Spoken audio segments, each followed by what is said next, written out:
I'm T. Boone Pickens, and I have a plan. We can unleash wind power and free up America's natural gas to power our big trucks and bus fleets and save billions of American dollars. We can save billions by using the wind? Wow.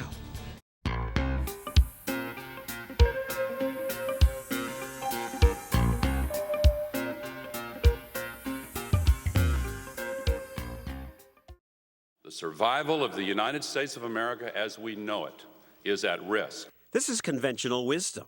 Everyone seems to agree that our dependence is a horrible problem.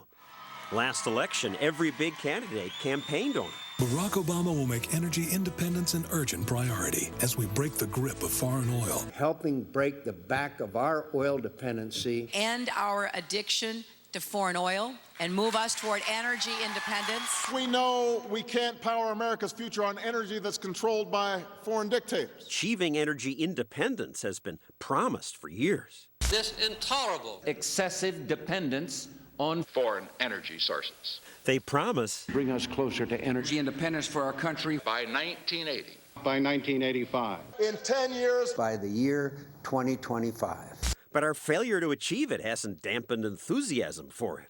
That is what this is about in the final analysis. It's about this great country of ours and making a stand for what we believe in, standing up for American dominance and superiority. Dominance and superiority? There is another point of view, and I'm kind of partial to it, so let me bring on journalist Robert Bryce. He's the author of a book called Gusher of Lies, The Dangerous Delusion of Energy Independence. So what do you mean, delusion of energy independence? Well, it is just that. I've been looking at the Pickens Plan website. Throughout, he says, energy independence now. Sign the petition for energy independence. 64,000 people have signed the petition. The fact is that there are 3 points. Energy independence, this is pure hokum. The U.S. Never going to happen. Never going to happen. The U.S. is the world's single biggest energy producer and biggest energy consumer. The idea that we should be independent of the world's single biggest market, the global oil and energy market, is ludicrous on its face. But they're going to cut us off, starve us. Who's they? In 2007, look, whenever you hear anybody talk about the evils of foreign oil, grab your wallet. They want your money. That's it, period. And, I appreciate Mr. Pickens' position, but what he's asking for is welfare for billionaires. Natural gas vehicles, fine. He's the biggest shareholder. I looked at the proxy statement this morning in Clean Energy. It's a company that provides natural gas to natural gas vehicle market. I'm all for natural gas vehicles, but they are going to come into the market regardless of what Congress does. The question here, I mean, and I know Mr. Pickens is a smart guy. Get a dictionary, look up the word fungible. The oil that we don't buy goes to China. It goes to Singapore. It goes to South Korea. It is a global market. There's no question. I'm not arguing with you that. It's a global market. Well, then then you have no point. I have a point. When supply is capped, then as demand goes up, the only way you can control demand is with price. You agree with that? Well, sure, but today, look at the latest EIA numbers. OPEC has a surplus production capacity, Energy Information Administration.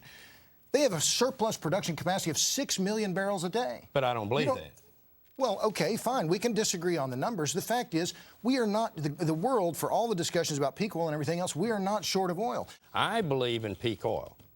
Fair enough. Okay. Peak oil meaning that soon we're going to come to a point where we've got all the oil we've ever found and the numbers will go down. That's exactly right. Well, when oil becomes too I'm not expensive, smart enough to know. We'll move to something else that is cleaner, cheaper, more abundant, or all of the above. You're asking for subsidies even though we're not to that point. The market will make that transition. When you talk about subsidies, this reminds me of promises made by people pushing ethanol as a substitute for oil. And we have some clips on that. Let's bash some Republicans. This is what we make ethanol out of. Every gallon of ethanol that is consumed is 1 gallon less of gasoline. But University of Minnesota researchers found that even if we devote all of America's corn production to ethanol, it would meet only 12% of our oil needs. Cornell scientists found making ethanol uses more energy than it creates. And a new Stanford study finds that ethanol isn't environmentally friendly. It releases more pollutants like ozone. Still, we spent $4 billion in subsidies on ethanol last year because influential politicians claimed it burns cleaner and it creates less emissions. Boone, why is your plan any different? People say this is going to be better. Let the market decide. Well, you have to get it started, John. The wind business, which Mr. Pickens has invested $2 billion in, is the electricity sector's equivalent of corn ethanol. It is a scam from beginning to end. It does not, it is, thank you. Well, do you know how wind energy is priced? It is not. Yes, you've explained that. Last year you said it was priced. It was uneconomic if gas was under $9. Now you say or over $9. Now you say it's $7. The fact is, wind does not displace natural gas. It increases the need for natural gas. Doesn't decrease CO2 emissions. I'm not saying wind replaces natural gas. Well, then why are we doing it? I'm saying you're doing it because you want subsidies from the federal taxpayers. That's why you're doing it. Let him answer. That's not true. Well, would you do it without subsidies? Would you invest a dime in it if there weren't subsidies? No, you're going to have help to do it.